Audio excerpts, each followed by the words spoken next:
Welcome to the study of adolescence and the social and emotional development. Here we get into it. Look at them learning objectives. So, who am I? This ego identity is vital and crucial to their development at this stage where we're really trying to see this sense of development of I have a lot of things that I can be. And so who do I identify as? What do I identify as? And this, so many choices about occupation and friends and political stance and religious beliefs and gender roles and all those other things come into play at this stage. So Erikson would suggest that they go through a psychological moratorium, which means it's a pathway to discovery. Okay, so they're experimenting with different roles and values and beliefs and relationships and all those things, because if they don't in a meaningful way, then they'll go through an identity crisis, according to Erikson. And this identity crisis would mean that they'd be stuck at that stage, okay? Because remember, with Erikson, it's all about conflict and resolving the conflict during this stage. Conflict, who am I? And if you come out of this negatively, you'll have role confusion. If you come out of it well, then you'll have a sense of identity. Marcia theorized that we have different outcomes based on our degree of exploration and our degree of commitment. And it looks like this: identity diffusion, foreclosure, moratorium, identity achievement. Make sure you review those, scan them, roll them.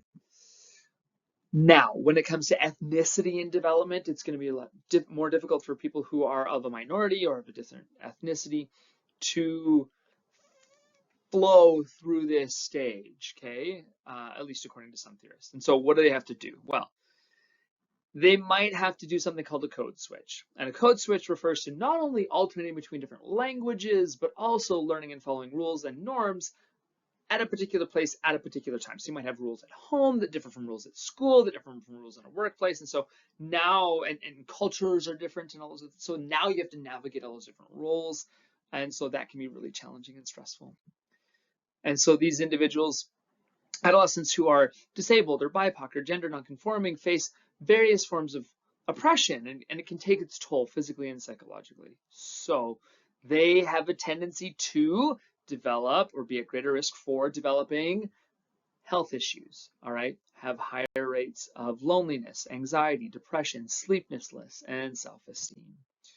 So Teen Talk suggests there's several ways to address discrimination in adolescence, such as these many things. So pause, review, all right? Pause, review more, okay? There's a lot of them. And so many ways to be able to combat discrimination. From an ethnic standpoint, there are 3 stages of development that are hypothesized. So when previous slides, we've got diffusion and foreclosure. That would fall under this unexamined ethnic identity.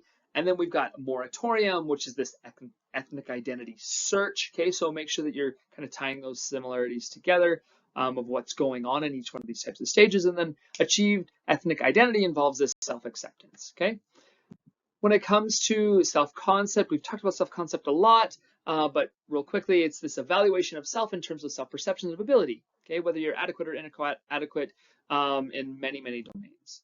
Now, at this stage, adolescents are really trying to get an understanding of who they are, right? And so this exploration will actually, and then the views that they have of other people on themselves, we'll talk about self-esteem in a second, actually will help them increase in their accuracy for self-perception, increase their self-concept ultimately.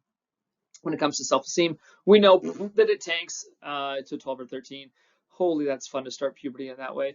So what's interesting, or to continue it in that way, what's interesting is that part of the reason why is because they understand the difference between their ideal self and the real self.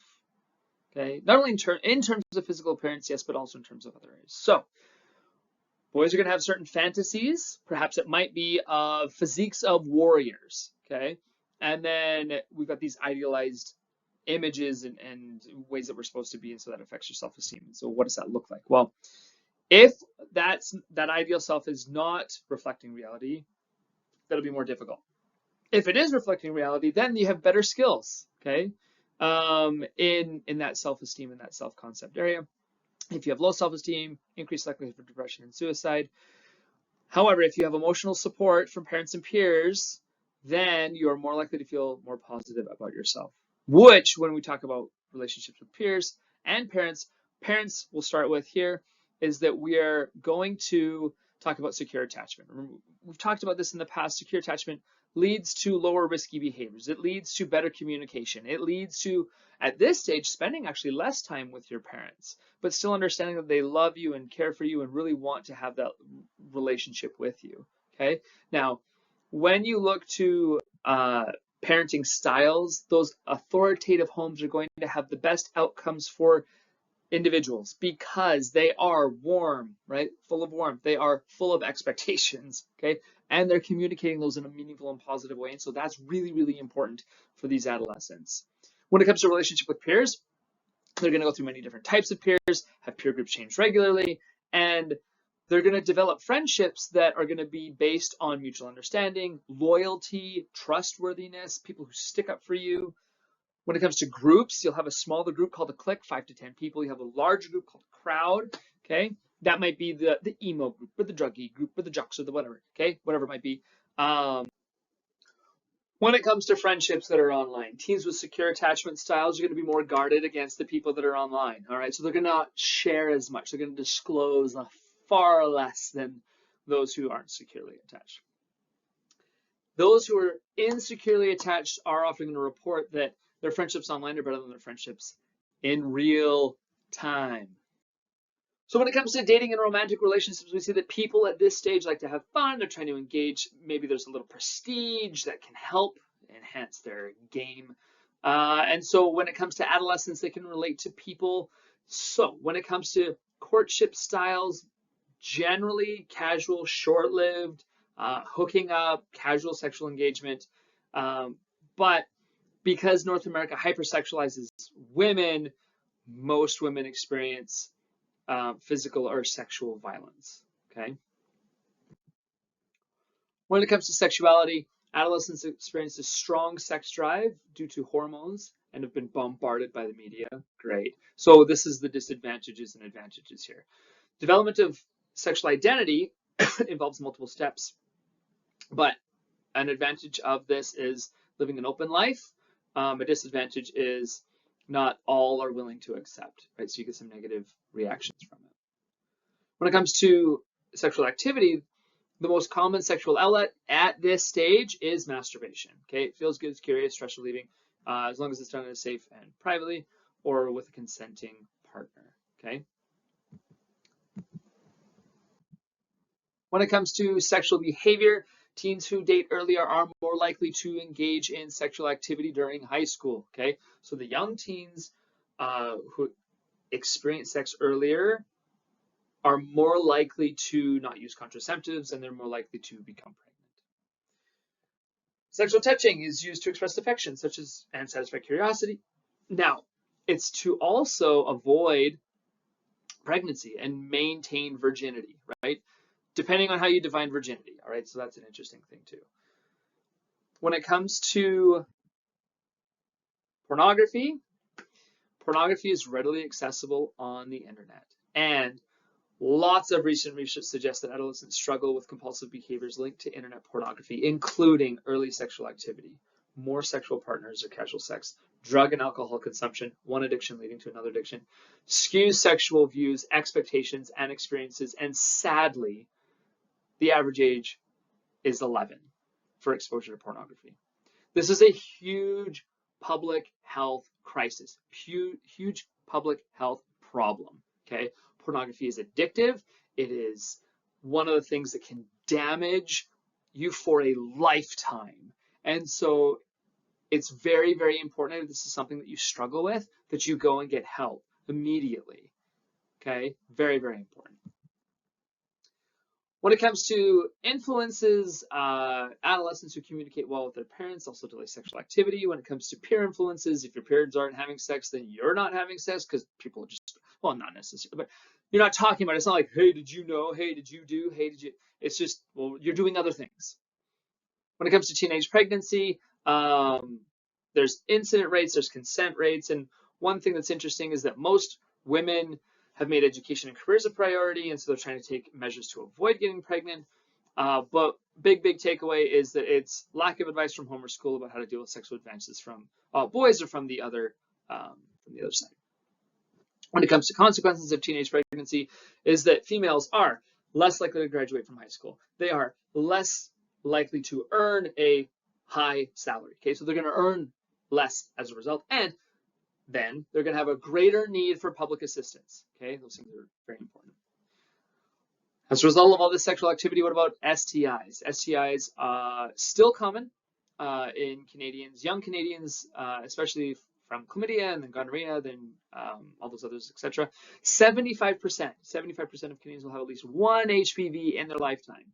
When it comes to HIV and AIDS, if left untreated, then it can be lethal, and as a result, death. Okay, so when it comes to risk factors, STIs include sex with multiple partners, failure to use condoms, drug and alcohol abuse. Why do you think it's drug and alcohol abuse? Why do you wait? That doesn't even make sense. Well, if you consume drugs or alcohol, then you are more likely to fail to do the other thing, the use condoms, and also probably do the other thing like sex with multiple partners. Okay, so that's just remember the inhibition area is like, and so then it's like, hey, maybe I should stop. Doesn't happen. What about youth and the law? When it comes to youth in conflict with the law, there's lots of different things that they can engage in that are unlawful, serious behaviors such as assault, less serious offenses called status offenses such as truancy or underage drinking or running away from home. The legal system is trying to promote and encourage measures to reduce this long-term effect, and so once again, don't throw them in jail. Crime rates have steadily declined. The big reason why kids are going to be committing crimes is because of socioeconomic deprivation. It is not because of race. It is not because of ethnicity. It is because of socioeconomic deprivation. That's the key, okay? Which also includes family poverty, which can include lack of parental supervision. All right, all of these things bundled up nicely for you. Now, how to reduce crime? Well, instead of putting them in jail, you try and engage in community programs to build character, increase self-esteem, and develop life skills. So organizing a sport night, a friend of mine did just this. He came from the gangs in a city in Canada. And so instead of just continuing gang life, he created a soccer team and a youth soccer program and engaged in this youth soccer program so that kids in that area wouldn't go to the gangs, they would come and play soccer. And that's what he was hoping for. From an Indigenous culture standpoint, holding the community as a healing cornerstone is really important, making sure that people who commit crime, youth who commit crime, acknowledges and repairs the harm, okay? So you hold the young person accountable in the community. Say, look, you hurt so-and-so, now you got to go help so-and-so, all right? It is a violation of one person versus another, not just breaking the law. That's a key component to understand. Lastly, we're going to talk about suicide. So suicide in adolescents are the highest they've ever been in Canadian history, okay, and often underreported. When it comes to this symbol here, maybe you've seen this symbol. It is a symbol of hope, okay? It's a symbol of carrying on and continuing on. Now, suicide is linked to depression and hopelessness, especially hopelessness. That's kind of where people get into this idea of suicide ideation. Suicide attempts are more common after a stressful life event, especially the loss of social support, breaking up with a partner, family members leaving home, etc. When it comes to concerns over sexuality and school grades and problems at home and substance abuse, we not only have the proper coping mechanisms to cope with those stressful events in life, and so then suicide might be the thought that individual has, okay? Rarely are they going to plead for help. If they do plead for help, don't say that you're attention seeking to this individual. Be like, oh, you're just trying to get it. No, okay? Like, actually go and help them, all right?